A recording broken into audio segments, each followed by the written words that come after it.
आज हम लोग अग्रिम सूर्योदय तथा विलंबित सूर्यास्त देखेंगे क्या होता है।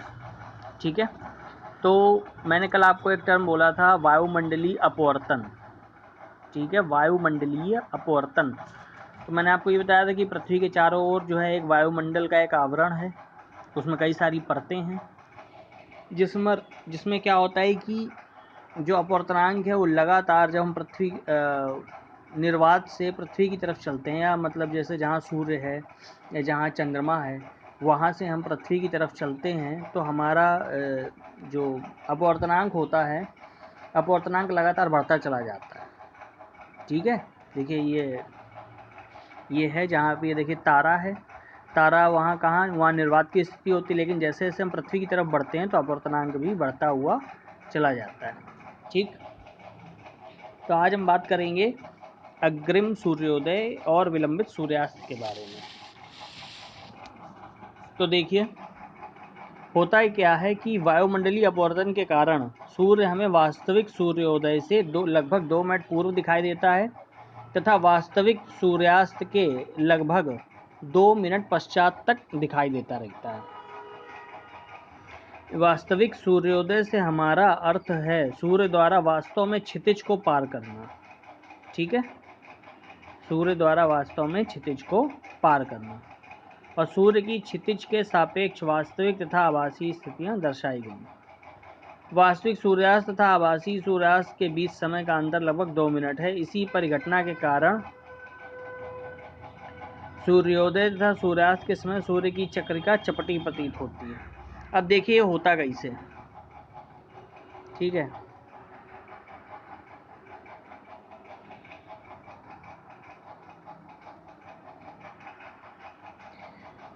इसमें देखिए जैसे कि ये पृथ्वी है। ठीक, ये पृथ्वी है, तो इसमें देखो पृथ्वी का जो बिल्कुल ऊपरी सिरा है, ठीक है, पृथ्वी का जो बिल्कुल ऊपरी सिरा है उसी से सीधी एक रेखा आप खींच दो। ठीक, तो ये जो बिल्कुल सीधी रेखा है ये क्या कहलाती है, ये आपकी क्षितिज कहलाती है। ठीक है, तो यहाँ जैसे आप खड़े हो, मैं डायग्राम नहीं बना रहा हूँ, इसी डायग्राम से ही आपको समझाने की हम कोशिश कर रहे हैं। ठीक है, तो होता क्या है, जहाँ पे आप ये खड़े हुए हो तो आप सूर्य को कब देखोगे, जब सूर्य इस क्षितिज के ऊपर होगा। सूर्य कहाँ होगा, क्षितिज के ऊपर होगा। बात समझ में आ रही, जब सूर्य यहाँ पे होगा तभी तो आप सूर्य को देख पाओगे, लेकिन सूर्य जब नीचे है, इस क्षितिज के नीचे है, तो आप इसको नहीं देख पाओगे। ठीक है, तो होता क्या है, जब सूर्य क्षितिज के नीचे होता है और सूर्यास्त जब होने वाला होता है, ठीक है, तो आपने देखा होगा कि उजाला तो आपको दिख रहा है, आपको उजाला दिख रहा है, लेकिन आपको कहीं सूर्य नहीं दिख रहा होता है, बल्कि सूर्य की रोशनी, लाल लाल सूर्य की रोशनी दिखती है। ऐसा होता है। ठीक है, तो ये बेसिकली वही स्थिति है कि सूर्य इस समय क्षितिज के नीचे है, तो लेकिन वो किरणें फिर कहाँ से आ रही हैं, हमको तो उस समय फिर अंधेरा दिखना चाहिए। तो किरणों के आने का कारण यही है कि जो अपवर्तनांक, जैसे ये पृथ्वी है, ये इसके चारों ओर अगर आप देखो तो ये क्या, ये वायुमंडल है। ये क्या है, वायुमंडल। तो वायुमंडल की जो परतें हैं, यहाँ अपवर्तनांक क्या होता है, बढ़ता चला जाता है। यहाँ अपवर्तनांक, तो जैसे ही सूर्य की जो किरणें हैं यहाँ पे आई, तो ये क्या करती हैं, झुकती चली जाती हैं। झुकती क्यों हैं, क्योंकि अपवर्तनांक बढ़ रहा है, इसलिए अभिलंब की तरफ झुकती हैं। तो ये आपकी कुछ इस तरीके हो जाती हैं, ऐसे आई और ऐसे झुक गई। ठीक है, मतलब बिल्कुल सीधी ना जा करके क्या करती हैं, प्रेक्षक की तरफ ऐसे झुक जाती हैं। और ये जो प्रेक्षक जो यहाँ खड़ा हुआ है, ये प्रेक्षक, ये इसकी तरफ देखिए ऐसे झुक गई। ठीक है, इस तरीके झुकी क्यों, क्योंकि आपको पता है जैसे ये मान लो परतें हैं, तो यहाँ से सूर्य की किरणें आ रही हैं, तो ये अभिलंब की तरफ झुकी, फिर ये अभिलंब की तरफ झुकी, तो इस तरीके ये इस तरीके ये ऐसे झुकती हुई चली जाती हैं। ठीक, इस तरीके ये इस तरीके झुकती हुई चली जाती है। यही देखो यहाँ पे ऐसे ही क्या हो रहा है, ऐसे ही हो रहा है। इसीलिए हमको सूर्य जो है वो 2 मिनट पहले दिख जाता है, जबकि सूर्य अभी क्षितिज के नीचे हमें नहीं दिखना चाहिए, हमें ये काला दिखना चाहिए। मतलब काला क्या मतलब अंधेरा दिखना चाहिए, कुछ नहीं, हमें बिल्कुल ब्लैक दिखना चाहिए। लेकिन होता क्या है कि हमें सूर्य जो दिख जाता है उसका कारण यही है वायुमंडलीय अपवर्तन।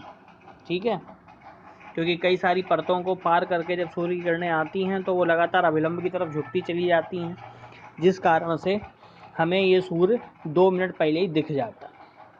अब होता क्या है, और होता वो क्षितिज के नीचे है, लेकिन प्रेक्षक जो यहाँ खड़ा है उसको ये लगता है ये बिल्कुल आप सीधी लाइन ऐसे खींच दो, मतलब जहाँ से किरणें उसको ऐसे आ रही हैं यहीं से आप सीधी लाइन ऐसे ऐसे खींच दो, तो यहीं पे उसको आभास होता है कि सूर्य यहाँ पे है। ठीक है, उसको आभास क्या होता है कि सूर्य यहाँ पे है, लेकिन सूर्य जो है वो क्षितिज के नीचे होता है। इसीलिए इस स्थिति को अग्रिम सूर्योदय कहते हैं।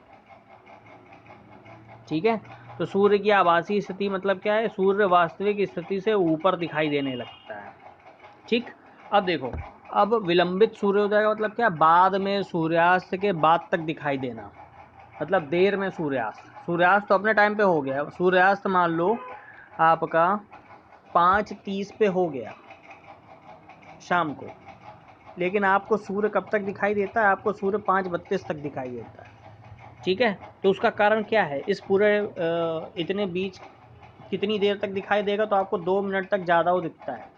तो उसका कारण वही है कि सूर्य है ये विलंबित सूर्यास्त है इसका कारण। और विलंबित सूर्यास्त होता क्यों, वायुमंडलीय अपवर्तन के कारण। ठीक है, वायुमंडलीय अपवर्तन के कारण। अब देखो, सूर्य जो है, सूर्य नीचे आ गया, नीचे आ गया मतलब क्षितिज के नीचे आ गया, लेकिन है फिर से वही हो रहा है कि सूर्य से जो किरणें आ रही हैं, आप देखो ये कुछ हल्का सा घूमा हुआ बना हुआ है, ये ऐसा, ठीक है, इस तरीके बना। तो ये जो प्रेक्षक खड़ा हुआ है, प्रेक्षक को लगता है कि ये जो सूर्य की किरणें आ रही हैं ये यहाँ से आ रही हैं, तो उसको सूर्य यहाँ दिखता है। ठीक, मतलब यही चीज़ जो सुबह हो रही थी वही चीज़ शाम को हो रही है, लेकिन इस बार डायरेक्शन अपोजिट है। सूर्य नीचे चला गया लेकिन उसको लग रहा है ऊपर। ठीक है, मतलब वो क्षितिज के नीचे है लेकिन उसको क्या लगता है कि वो ऊपर है। ठीक है, तो यानी कि सूर्य की जो आभासी स्थिति होती है वो उसको सूर्य अपनी वास्तविक स्थिति से ऊपर दिखाई देता है और 2 मिनट तक दिखाई देता रहता है। ठीक है, और इसी परिघटना के कारण ही सूर्योदय तथा सूर्यास्त के समय सूर्य की चक्रिका चपटी प्रतीत होती है। ठीक है, और सूर्योदय से हमारा तात्पर्य क्या होता है, सूर्य द्वारा वास्तव में क्षितिज को पार करना। जब ये क्षितिज के ऊपर आता है तभी वास्तविक सूर्योदय होता है। ठीक है, बात समझ में आ गई। नेक्स्ट आता है प्रकाश का प्रकीर्णन। अब प्रकाश का प्रकीर्णन क्या होता है, प्रकाश तथा हमारे चारों ओर की वस्तुओं के बीच अन्योन्य क्रिया के कारण ही हमें प्रकृति में अनेक आश्चर्यजनक परिघटनाएं देखने को मिलती हैं।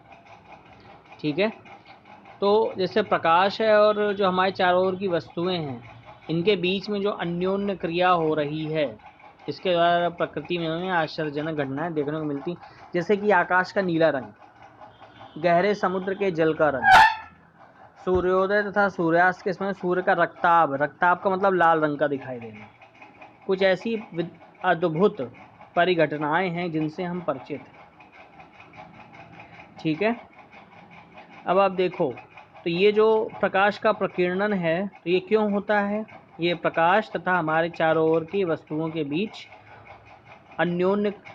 के बीच होने वाली अन्योन्य क्रिया के कारण हमें ये सब चीज़ें दिखती हैं, जो अद्भुत परिघटनाएं हैं वो हमें दिखती हैं। इसमें कौन कौन सी चीज़ें शामिल हैं, इसमें है आपकी जैसे आकाश का रंग नीला दिखना, समुद्र के जल का गहरा रंग दिखना, गहरे समुद्र के जल का रंग, और सूर्योदय और सूर्यास्त के समय सूर्य का रक्ताभ दिखाई देना। ठीक है, अच्छा, आपने लास्ट क्लास में कोलाइडी कणों द्वारा प्रकाश के प्रकीर्णन के विषय में अध्ययन किया है। ठीक, कोलाइडी कणों द्वारा जैसे आपने देखा होगा प्रकाश का प्रकीर्णन हो जाता है। प्रकीर्णन का मतलब होता है फैलना, प्रकाश के कणों का फैलना। ठीक है। अब किसी वास्तविक विलयन से गुजरने वाले प्रकाश किरण पुंज का मार्ग हमें दिखाई नहीं देता, ठीक है। यद्यपि कोलाइडी विलयन में जहाँ कणों का साइज अपेक्षाकृत बड़ा होता है, यह मार्ग दृश्य होता है। जैसे कि आप अगर वास्तविक विलयन से गुजरने वाले प्रकाश किरण का पुंज का मार्ग हमें दिखाई नहीं देता, मतलब आप नॉर्मल जैसे विलयन आप ले लेते हो, ठीक है, तो उसमें अगर आप लाइट डालोगे कांच के गिलास में, उसमें आप लाइट डालते हो तो आपको प्रकाश का कोई मार्ग दिखाई नहीं देता है। लेकिन आप क्या करो, कोलाइडी विलयन ले लो जहाँ कणों का साइज अपेक्षाकृत बड़ा होता है, तो मार्ग दृश्य होता है। जैसे कि पानी में क्या करो, थोड़ा सा दूध मिला दो, ठीक है, पानी में थोड़ा सा आप दूध मिला दीजिए और तब आप उसमें से प्रकाश को गुजारो, तो प्रकाश के जो चलने का मार्ग है वो आपको दिखाई देगा, ठीक है। नेक्स्ट आता है आपका टिंडल प्रभाव। तो ये सब चीज़ें हम नेक्स्ट टर्न पर डिस्कस करेंगे। आज ये दो चीज़ें समझ लीजिए, एक तो सूर्योदय, अग्रिम सूर्योदय, विलंबित सूर्यास्त, और प्रकाश का प्रकीर्णन। प्रकाश का प्रकीर्णन का मतलब प्रकाश की किरणों का फैल जाना, ठीक है। तो इसके बारे में थोड़ा और ज़्यादा डिटेल है, वो जो आगे ये जो चीज़ें आएंगी इनमें आपको ज़्यादा अच्छा समझ में आएगा, ठीक है। अभी तो केवल इसका जो है केवल हमने एक भूमिका आपको दी है इसकी, ठीक। Okay, thank you.